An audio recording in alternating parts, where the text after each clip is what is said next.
Ingrid gosta de dizer que é mãe de um anjo. Emanuele, 3 anos e 3 meses, trouxe mesmo muitas alegrias para a jovem família de Caruaru, interior pernambucano. Mas ninguém esperava que a bebê tivesse sido tão afetada pela zika que a mãe pegou durante a gravidez. Ela não fala e não anda. O atraso dela é completamente motor e cognitivo, total. Ingrid, Alexandro e Emanuele sofrem as consequências da zika, a doença viral que atingiu 144 mil pessoas no país, incluindo 12 mil mulheres grávidas. Com o tempo, os pesquisadores provaram que a zika também provocou mais de 3 mil casos de malformação em bebês como Emanuele. Nas estatísticas de zika, entre 2014 e 2018, um número intrigou os pesquisadores. O Nordeste não foi a região que teve a maioria dos casos de infecção pelo vírus Zika, mas concentrou 88,4% dos casos de malformação de cérebro de bebês, especialmente a microcefalia, enquanto que o Sudeste teve apenas 8,7% dos casos de microcefalia. Os pesquisadores buscam explicações para esse fenômeno dentro dos laboratórios e aqui fora, na realidade das cidades do interior nordestino. A investigação começou por uma pista do passado. Outro drama de saúde pública acontecido em 1996. De repente, 126 pacientes de hemodiálise do Instituto de Doenças Renais de Caruaru começaram a passar muito mal depois do tratamento. Fui fazer hemodiálise, saiu de casa bem e voltou cego. Cego? Cego, caminhando já com a ajuda de um acompanhante que conhecia ele e trouxe ele para casa. O pedreiro José Francisco Borges foi um dos mais de 60 mortos. Pacientes envenenados por uma toxina presente na água usada na hemodiálise. Na época, o governo do estado formou uma equipe para investigar o problema e chamou o biólogo Renato Molica. O especialista hoje dá aulas no campus de Garanhuns da Universidade Federal Rural de Pernambuco. Molica diz que a água usada na hemodiálise estava contaminada por toxinas produzidas por cianobactérias, um tipo de alga comum em reservatórios de água. Não é a exclusividade do Brasil, não. Isso tem cianobactéria no mundo inteiro. Agora, sim, elas aparecem mais justamente nos locais onde você não tem um tratamento de esgoto, né, um saneamento adequado, né, porque o esgoto é rico em nutrientes, esses nutrientes funcionam como fertilizante.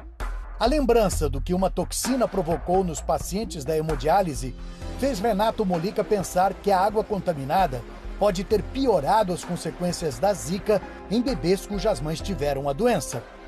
A suspeita, então, foi testada neste laboratório do Instituto de Biociências da Universidade Federal do Rio de Janeiro. Neste caso, a toxina analisada era saxitoxina, que também é produzida por cianobactérias. Cobaias grávidas foram infectadas com o vírus da zika. Algumas fêmeas também tomaram água com uma quantidade de toxina 200 vezes menor do que o considerado aceitável pelo Ministério da Saúde. Em todos os casos, os filhotes nascidos mostraram problemas de malformação. Mas as fêmeas que tomaram água contaminada tiveram crias com casos muito mais graves de microcefalia. A gente mostrou que essas toxinas facilitam, por algum motivo que a gente não entende ainda, a entrada do Zika, né, a chegar até o cérebro. Mas ainda era preciso testar se as toxinas também afetariam o ser humano. Entrou em ação o laboratório do professor Stephen Rehn. A equipe do biólogo do Instituto DOR e da Universidade Federal do Rio de Janeiro usa células da pele para criar mini-cérebros, aglomerados de células nervosas humanas. Esses organoides contêm até 6 milhões de neurônios. Em laboratório, podem mostrar os efeitos de certas substâncias no cérebro humano. O resultado da combinação vírus e toxina surpreendeu. O que a gente observou foi que, no caso em que havia os dois fatores infectando, né, contaminando o tecido cerebral humano, a quantidade de morte celular, que é um indicador da toxicidade do vírus, era muito maior. O que acontece é o seguinte: você tem uma população sensível, uma população pobre, suscetível, que tem como única fonte de água uma água muito rica em microalgas, em cianobactérias, com uma determinada toxina. Além de tudo, a epidemia de Zika daqueles anos coincidiu com a pior seca que atingiu o Nordeste nos últimos 100 anos. Com isso, a água dos reservatórios nordestinos diminuiu. Conclusão, pouca água, maior concentração de toxinas. Mas segundo Renato Molica, a presença de cianobactérias nos reservatórios de água do Nordeste é constante. Um problema causado pela falta de saneamento. Na região, apenas 26,8% da população tem coleta de esgoto. Por isso, ele acredita que a solução seja rever os limites de segurança da toxina na água estabelecidos pelo Ministério da Saúde. Isso aí vai ter que ser reavaliado, porque o que era para consumo, seguro para consumo da água, hoje em dia, isso potencializa a ação de um vírus, no caso o vírus da Zika, da doença Zika que causa lá a microcefalia. É isso que a nossa ciência está propondo, uma reflexão sobre os níveis considerados seguros e aceitáveis de contaminantes, principalmente contaminantes associados a micro-organismos, a cianobactérias, na água, né? Germana é mãe de Guilherme, outra vítima da Zika. Ela representa 458 famílias pernambucanas que tiveram bebês com microcefalia. E reage com indignação à descoberta de que seu filho pode ter sido vítima de uma cruel soma de fatores que poderia ter sido evitada.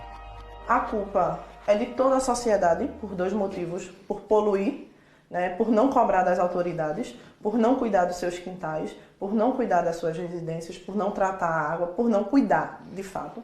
As pessoas podem, de alguma forma, se proteger, filtrar a água? Não, não adianta. Quando a toxina está presente na água, aí ela passa pelo filtro, não adianta. Ferver? Também não. No caso, a saxitoxina ela é resistente à fervura. A Compesa, empresa de saneamento de Pernambuco, diz que segue os padrões de qualidade estabelecidos pelo Ministério da Saúde e que, desde o caso da hemodiálise de Caruaru, fornece água à população dentro dos limites exigidos de toxinas. O Ministério da Saúde afirma que o resultado da pesquisa com camundongos não pode ser relacionado a efeitos em humanos e classificou a quantidade de toxinas aplicada nas cobaias como extremamente alta, apesar da pesquisa ter usado dose de toxinas 200 vezes abaixo dos limites estabelecidos pelo próprio Ministério. Isso é um estudo longo que ainda vai demandar uma discussão ampla com outros setores, inclusive principalmente com a Anvisa, para se definir isso. Esse é o início de uma caminhada para a gente aumentar a segurança da saúde das pessoas nessas regiões.